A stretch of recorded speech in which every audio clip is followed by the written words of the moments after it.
The Sheffield, Ashton-under-Lyne and Manchester Railway first linked Manchester with Sheffield in 1845 with the opening of their notorious Woodhead Tunnel. This line became the Manchester, Sheffield and Lincolnshire Railway in 1846 and the Great Central in 1897.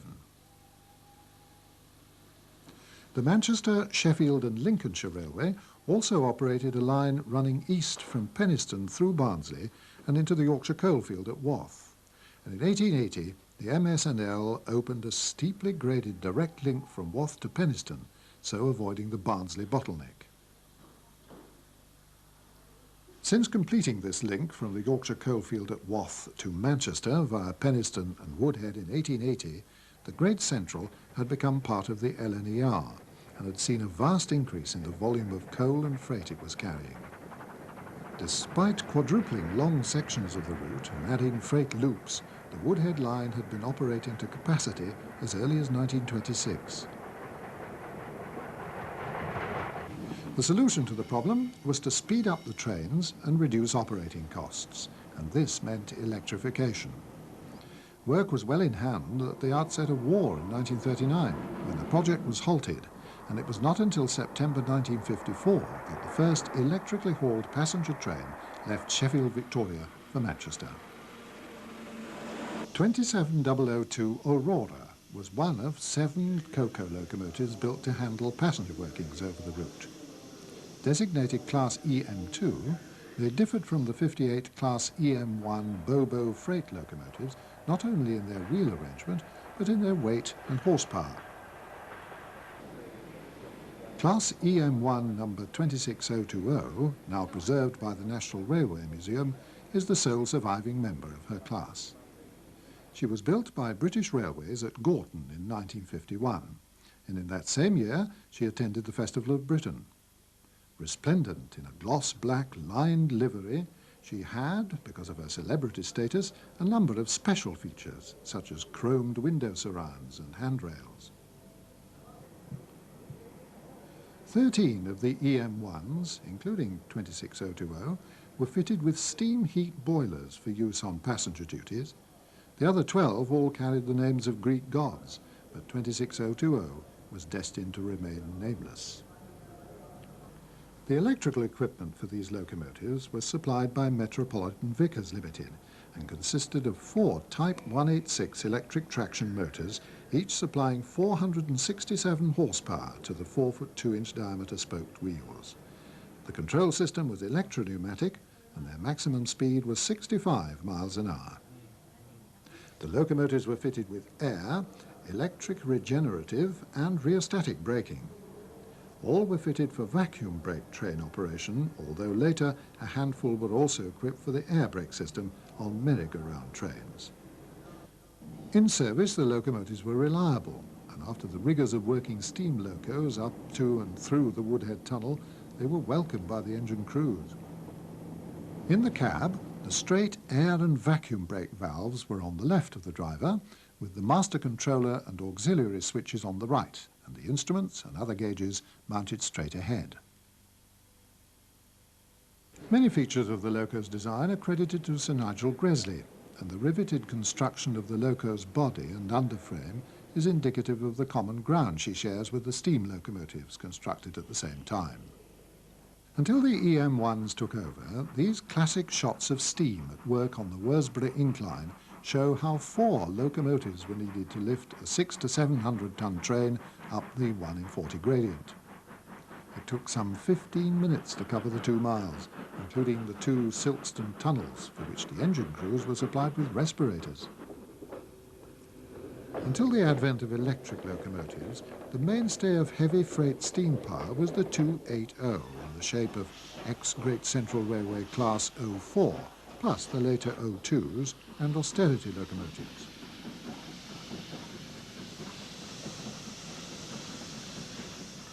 When electrification was being planned, the twin Woodhead tunnels were almost 100 years old and in constant need of maintenance. So it was decided to carry the electrified lines through a completely new twin bore to be built alongside the old tunnels. Many of the 1,000 men working on the project were housed in a temporary village above Dunford Bridge at the eastern end of the tunnel. The gantries which would carry the 1500-volt DC supply were prefabricated in Dunford Bridge yard, but it was inside the tunnel itself that the hardest task was underway. Although mechanisation helped, there was still a great deal of manual labouring, and although conditions were infinitely better than when the first bores were made, this new tunnel still claimed 6 lives.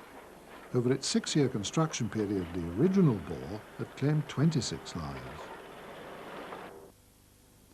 On Sunday, the 13th of June 1954, the tracks were connected to the new tunnel, and the official inauguration of the new electric service came just 3 months later.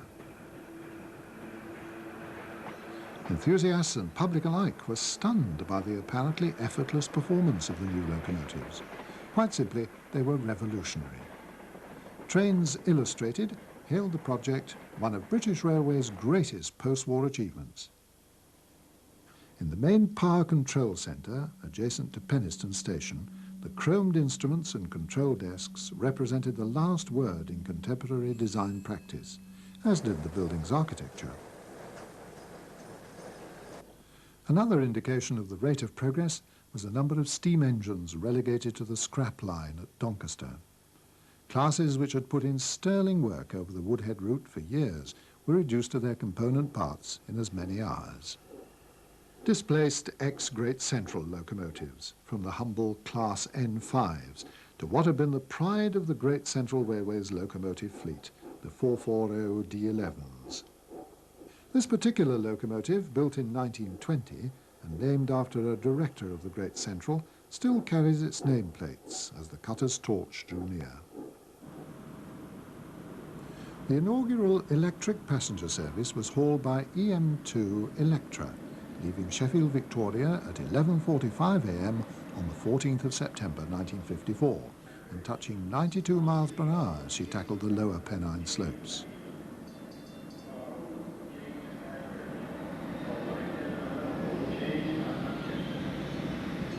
Only 16 years later, the last passenger trains to traverse the route left Manchester Piccadilly on a bitterly cold January the 5th, 1970, the last day of passenger working over the line. Leaving Manchester Piccadilly on that last working, the first station captured on film was Fairfield for Droylsden. The electric depot at Reddish was reached via the Levenshulme branch, which joined the main line here by a triangular junction.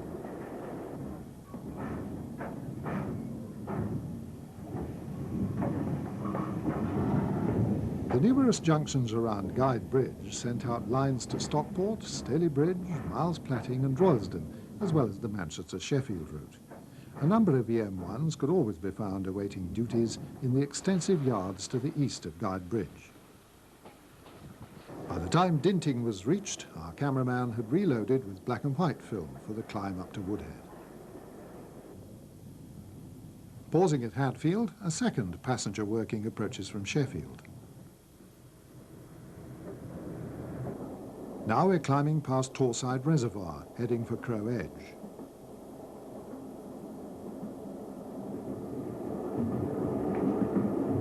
The icy blast of the wind past the window is almost arctic as we plunge into the tunnel at Woodhead.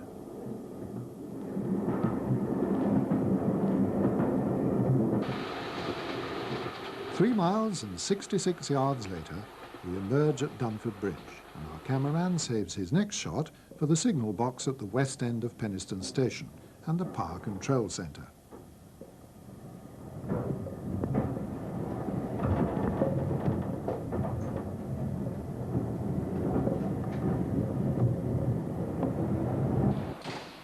He also managed to collect some fine shots of the island platform buildings, which became superfluous with the cessation of passenger traffic.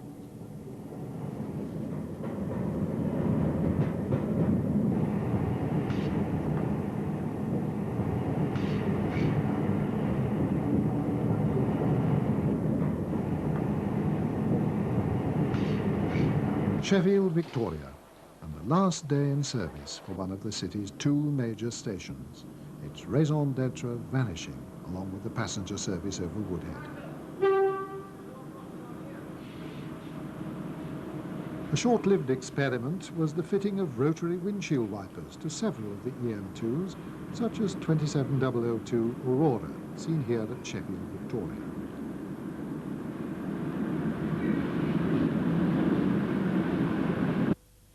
Some 18 months after withdrawal, the EM2s were bought by the Netherlands Railways and were shipped to Holland in September 1969.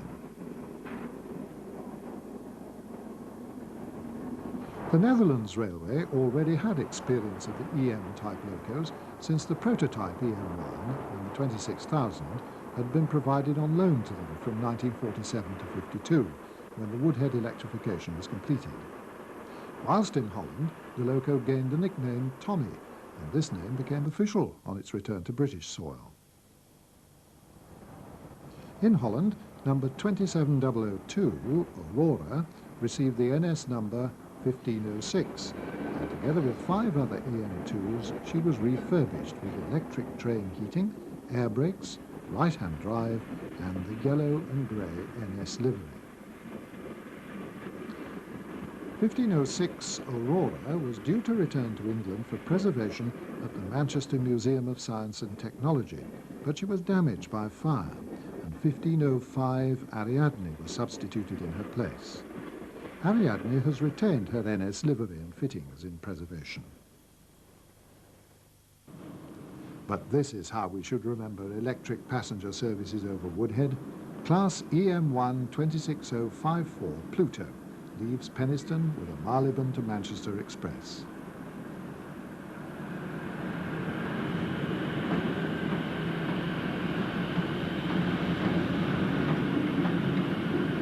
The final stage in the electrification scheme was the extension from Sheffield Victoria to Rotherwood Exchange sidings, where electric locos would exchange for other motive power. 3 pairs of EM1s, or Class 76s to give them their correct TOPS classification, await their next duties. In their latter years of service, the freight traffic over Woodhead was almost exclusively coal, bound for Fiddler's Ferry power station near Warrington. 76051 carried the name Mentor when built and was equipped for passenger duties.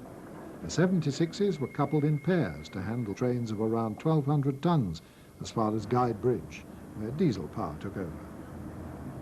76022 passes through a devastated Sheffield Victoria. Could this really be the same station that we saw on the first and last day of electric passenger workings? Interestingly, 76022 carried a BR Lion crest until her withdrawal.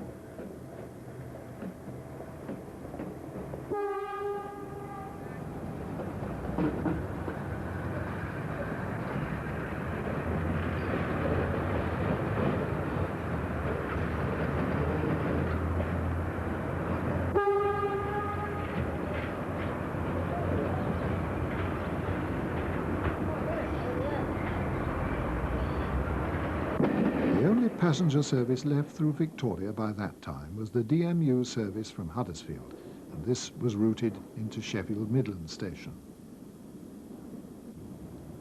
76056 returns through Victoria from Rotherwood. As 26056, she carried the name Triton.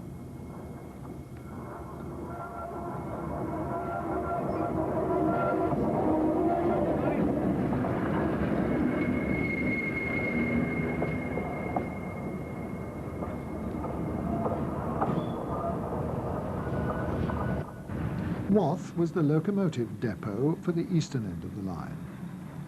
The depot sat alongside the extensive Wath coal concentration yard.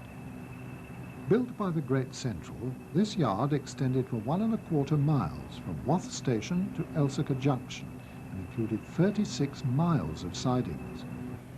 This yard alleviated the need for much of the shunting at the collieries themselves and allowed loaded and empty stock to run as full train loads. This made the most of the capacity of the main line, but required incredible efforts to lift the loaded trains up the Worsborough incline. It's almost incredible to think that every vestige of this facility is now being completely swept away. 2 Class 08s were used for taking empties to Manga's main coke plant in Colliery. Elsica Junction was at the western end of Wath Yard. 76011 and 76009 arrive light engine from Barnsley Junction, heading for Wath Depot.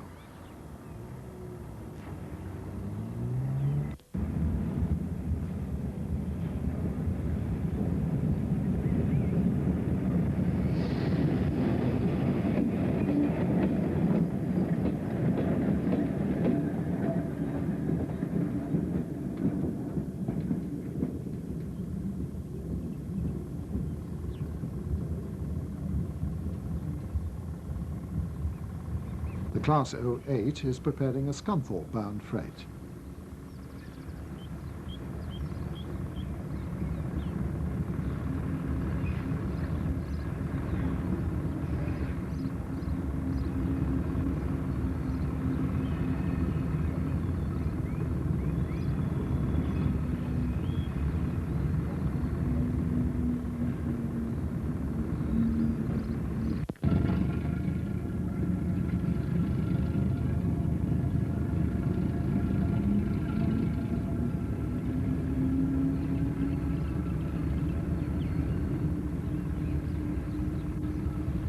The 76012 and 76001 leave with a coke train bound for Ardwick coal drops, a few miles short of Manchester Piccadilly. The hoppers marshalled next to the locomotives often provided additional braking, the unbraked mineral wagons relying on the brake van bringing up the rear.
As we've already seen, the short 2-mile stretch of the Worsborough incline was opened in August 1880 to allow coal trains to reach Penistone without passing through Barnsley. It linked the existing colliery branch to Moor End with the Great Central's line from Penistone to Barnsley. 2 Class 76s pass Kendall Green crossing on a merry-go-round working. As was usual on the incline, the train is banked by another pair of Class 76s at the rear. From Wath to Moor End Junction, the gradient was relatively easy. Locomotives frequently used to haul heavy trains on the Worsborough incline were turned regularly, as it was found that the repetitive strain at one end of the loco was causing maintenance problems.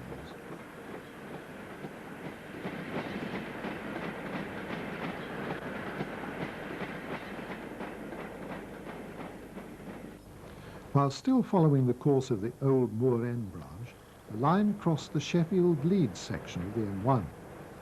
This bridge is still in situ, as is the track bed, serving as a leisure trail for cyclists and walkers.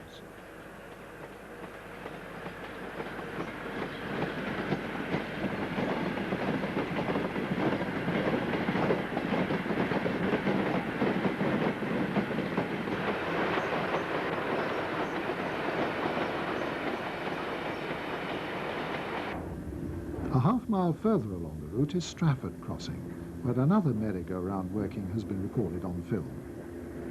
This train will shortly reach Moor End Junction, where the incline proper begins. It was at this junction that the unique LNER Class U1 Bear Garrett locomotive was based, its purpose being to assist coal trains up the bank.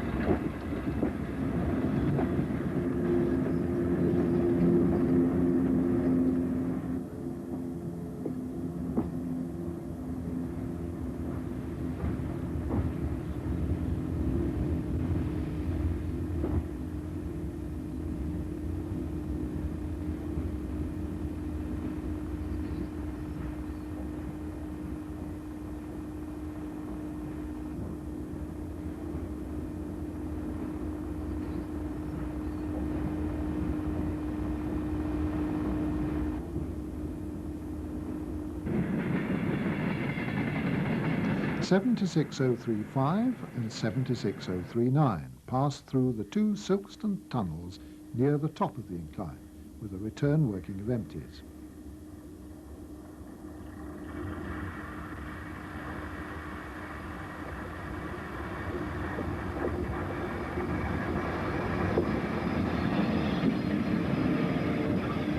The contour of the route, with its gable-shaped gradient profile, offered a unique opportunity to employ regenerative braking, thereby reducing running costs by using the loco's electric motors as a braking force, and the electricity produced being fed back into the overhead system. It was found, however, that with loads increasing to over 750 tons, additional braking was required, and in 1959 rheostatic braking was also fitted. 76003 and 76026 pull a loaded train up the final stretch of 1 in 40 to the Silkstone tunnels. 76009 and 76001 act as bankers. The Class 76s were equipped with an intercom which sent signals through the 1500-volt catenary to allow the crews of leading and banking engines to communicate with each other. At the foot of the bank, speed would start at 25 to 30 miles an hour. By the top of the bank, this would be down to around 10 miles per hour. At the top of the incline, the lead engines would shut off power to allow the bankers to buffer up the wagons.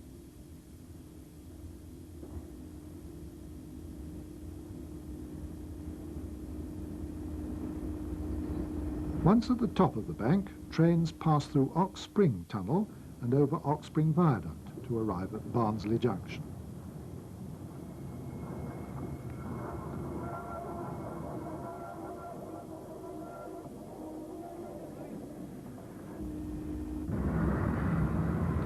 A Huddersfield-Sheffield DMU passes Barnsley Junction.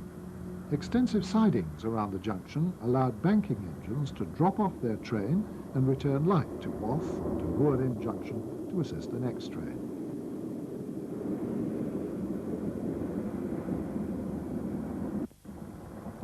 This 30-wagon merry-go-round working is leaving Barnsley Junction Yard to join the main line towards Penistone. This train would have started as 2 rakes of 15 wagons brought up by diesel from Dunford Colliery.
The lone 76 passing Penistone is working at Trafford Park to Wath steel empties.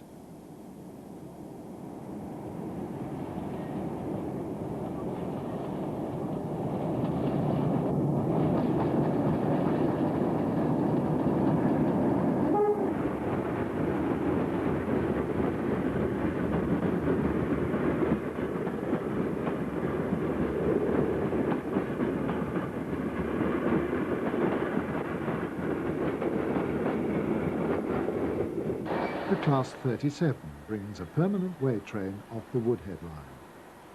Penistone had an extensive permanent way depot, but today nothing remains except the Huddersfield branch platforms, a passing loop and single tracks heading towards Barnsley and Huddersfield. The platforms and new buildings are maintained to a high standard, and the platforms even boast their own MS and LR canopies. Bearing witness to the rise and fall of Penistone's railway scene, Huddersfield Junction signal box stands just as it did when the last 76 passed by. These scenes, shot from a Huddersfield to Sheffield DMU in the early 1970s, show the PW yard, but the track work connecting the yard to the branch has already been lifted.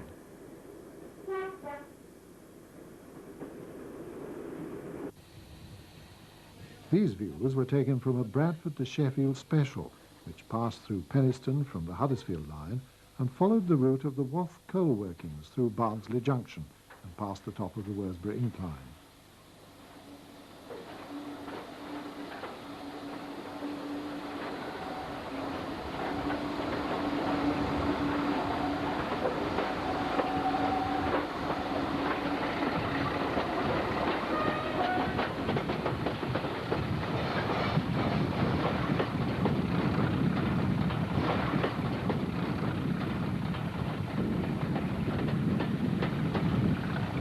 Like Woodhead, Hock Spring Tunnel was originally constructed as a single bore for reasons of economy. With the demise of passenger workings, Penistone lost its island platform buildings.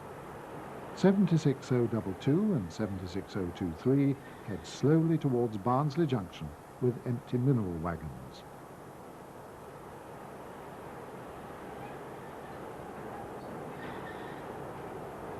Notice the PW train in the yard behind the locomotives.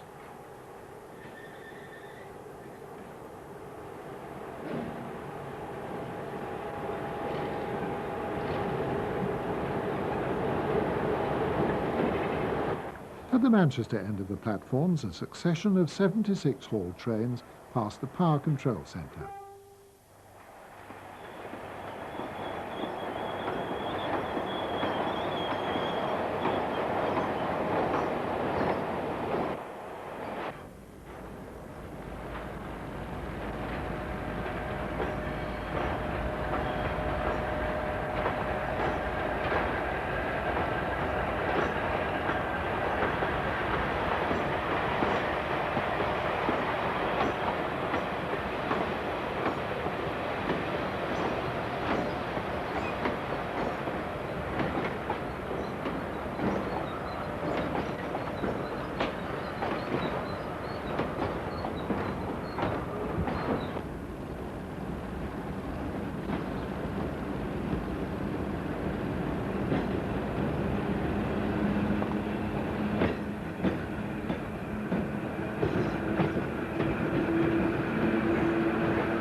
76023 and 76022 pass again, the latter showing off its distinctive BR logo.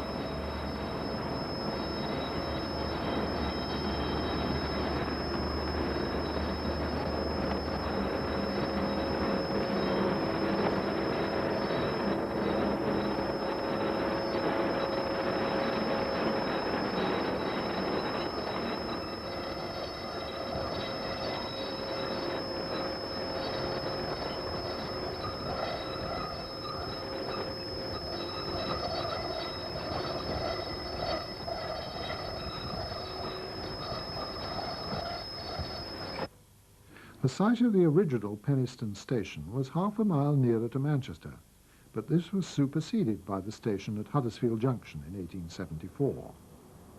Freight continued to be handled at the former site, which had several loops and sidings.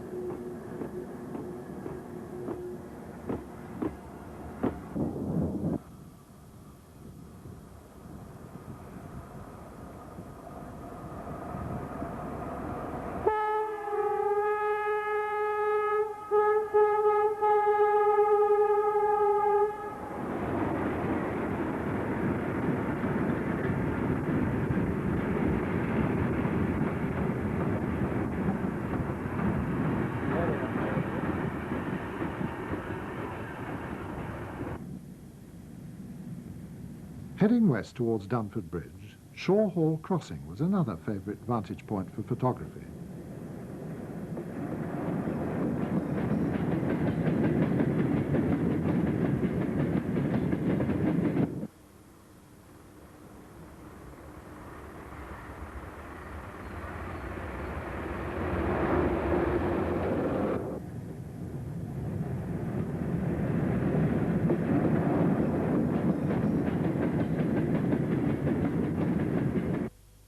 Another mile or so westwards, 76010 heads another rake of merry-go-round wagons towards Guy Bridge.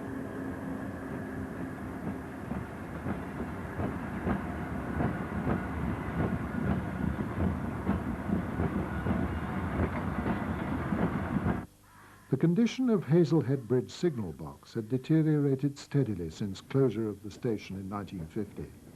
On the 18th of April 1964, enthusiasts hardly gave the passing Class 76 a second glance as they waited for an eastbound SLS special headed by the newly preserved Flying Scotsman.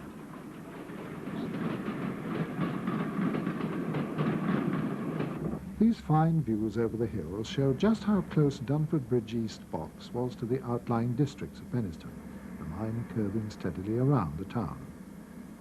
Although closed to passengers for some time, the signs at Dunford Bridge still invite patronage of its ghost trains. Dunford Bridge boasted extensive sorting sidings, provided by the Great Central Railway in 1901. As part of the electrification programme, the old Dunford Bridge station was demolished to make way for the new track layout. The new modern concrete halt was barely the length of 2 locomotives, and its main purpose was as a boarding and alighting point for railway staff. Woodhead station received similar treatment.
One wonders exactly how Mr. J.H. Gilbert must have felt on hearing about his appointment to such an elevated position.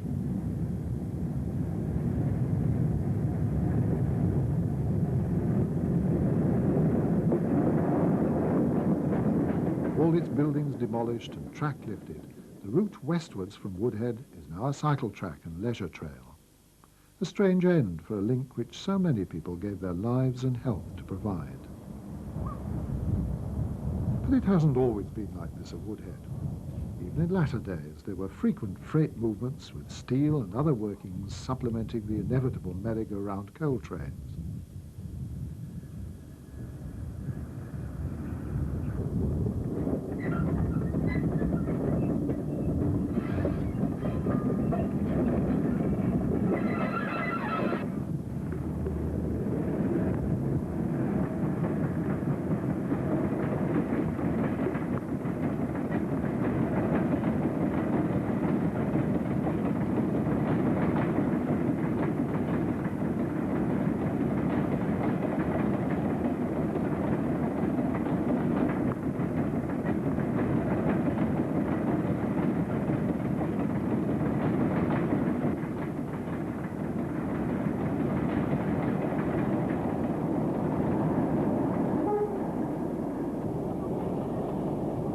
The National Grid made good use of the old Woodhead tunnel bores when it routed its high-voltage cables underground instead of intruding onto the open moorland.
Falling at 1 in 117, the line skirted the banks of Woodhead Reservoir as it headed for the site of Crowden Station, an island platform design built where the road to Glossop crosses the Woodhead Reservoir Dam.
Glossop Road crosses the railway at Torside, another favourite vantage point for enthusiasts.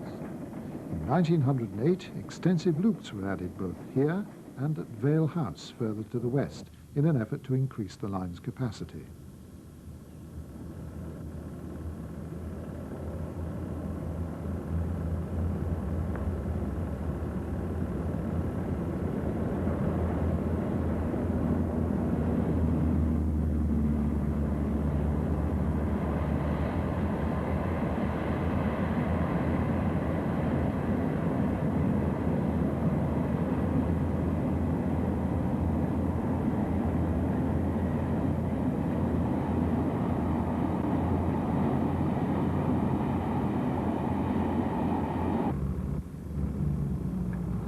The next station is Hatfield, where 76027 heads east. This is presently the end of the line, tracks between Penistone and Hatfield having been lifted in 1986. Local services west of Hatfield have been operated by EMU since electrification. Class 506 DC units operated on the 1500-volt DC system, and these were replaced by Class 303 units brought in from Glasgow.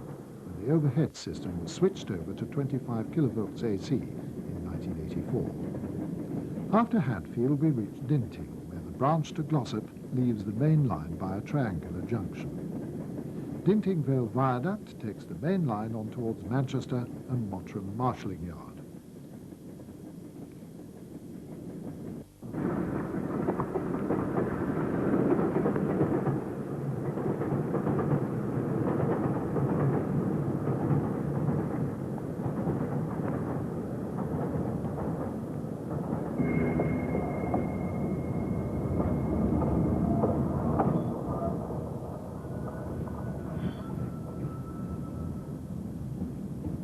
This Class 506 unit is taking the Glossop line through Dinting.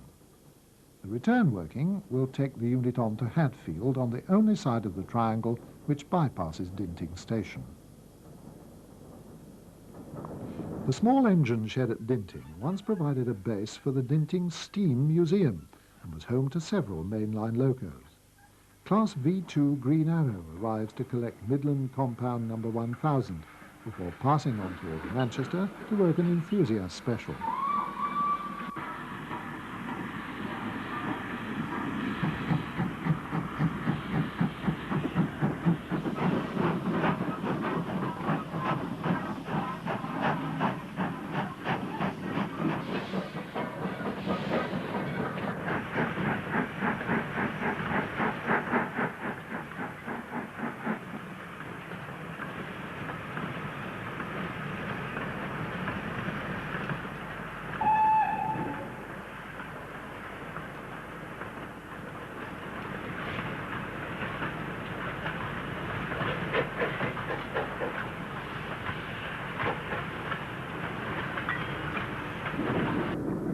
This EMU is passing the junction where the loco depot tracks join the Glossop branch.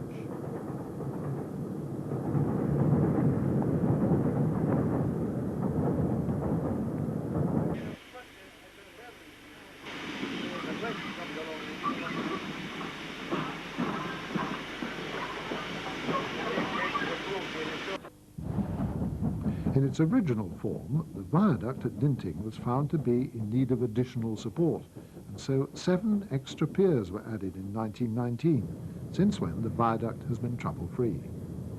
As we've already seen, the Woodhead route passed through some wild scenery, and its winters could be harsh, yet beautiful.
Moving yet further west, we arrive at Guide Bridge, where a Class 506 unit arrives bound for Hadfield. Several lines converge on Guide Bridge, and there's an extensive permanent way depot on the same site, guaranteeing a wide variety of traffic.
As ever, the sidings at the east end of Guide Bridge Station played host to a number of 76s awaiting their next duty.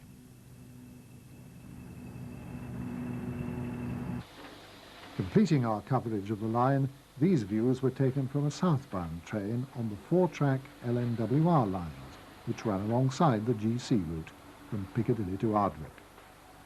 EM 126055 Prometheus was on passenger duties. EM 22703 Diana was also caught on film.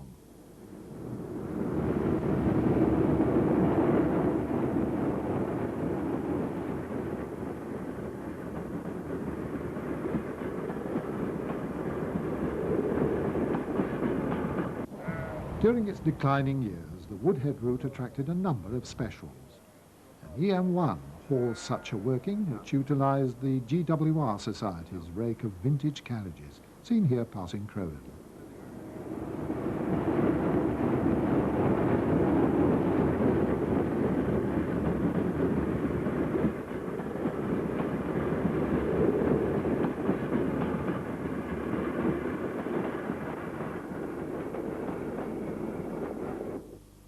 Another special working approaches Hadfield.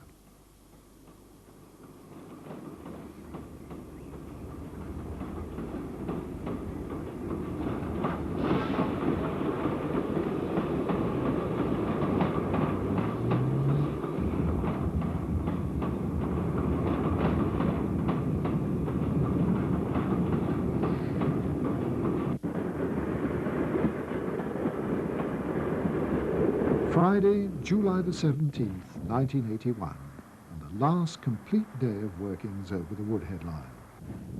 The enthusiasts were out despite the torrential rain, and this was summer.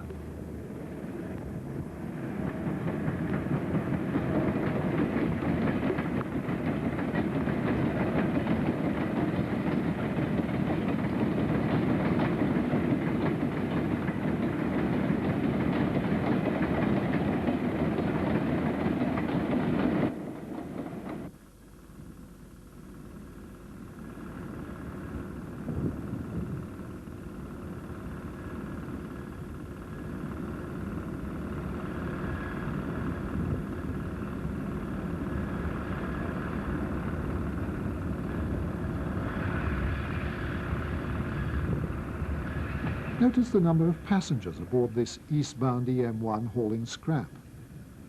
These workings were handed over to Diesel at Rotherwood for onward passage to Oldwalk Steelworks at Rotherham.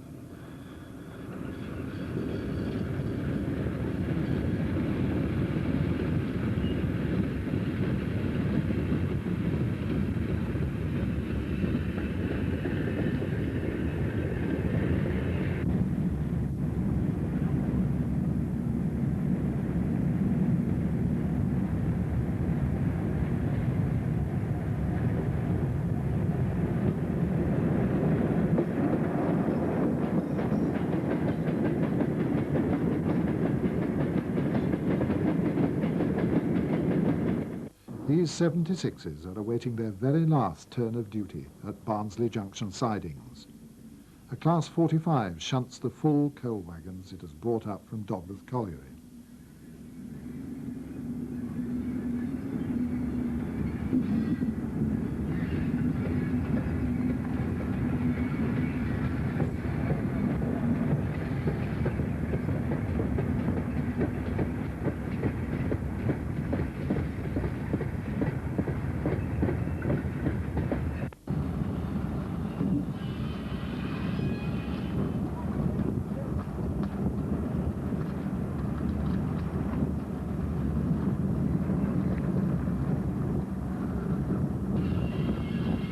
.76010 and 76016 take over the train for the journey over the Pennines.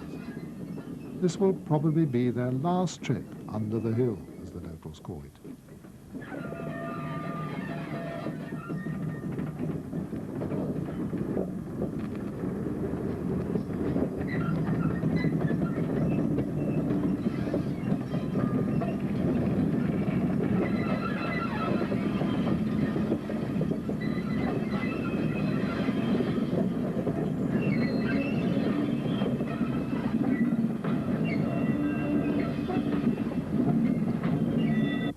The driver gives us a flash of his lights as 76022 shows what she can do up the gradient from Sheffield to Penistone. This will be her last trip under her own power. Her next journey will be to the scrapyard. Final rights at the Dinting Viaduct. The EMU still has 3 years left, but for the Class 76s, their time has come.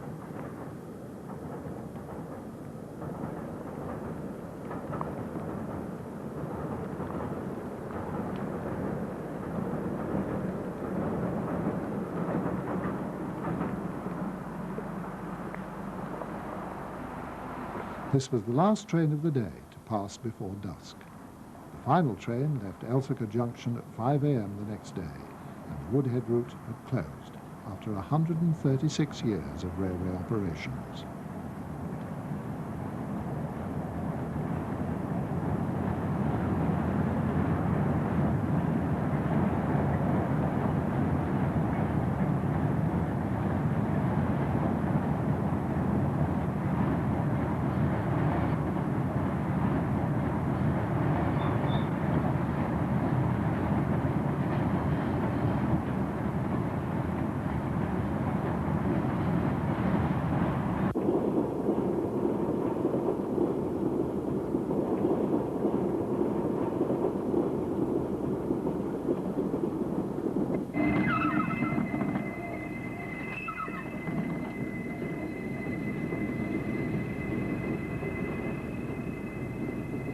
The EM1 sat languishing at Reddish and Guide Bridge, but it became apparent that the Netherlands railways had no interest in these locomotives.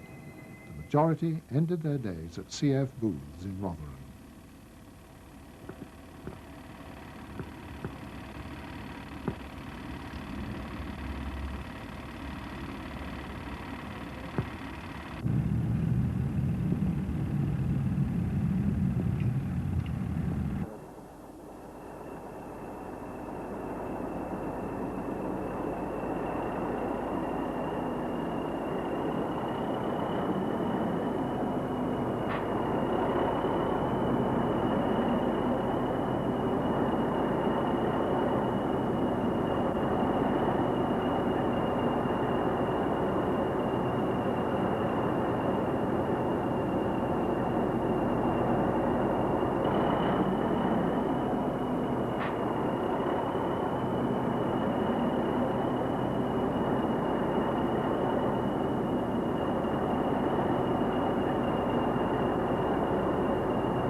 The first of the class, Tommy, was also one of the first to be scrapped at Crewe in 1972. What had happened to one of British Railway's greatest post-war achievements was nothing less than a tragedy.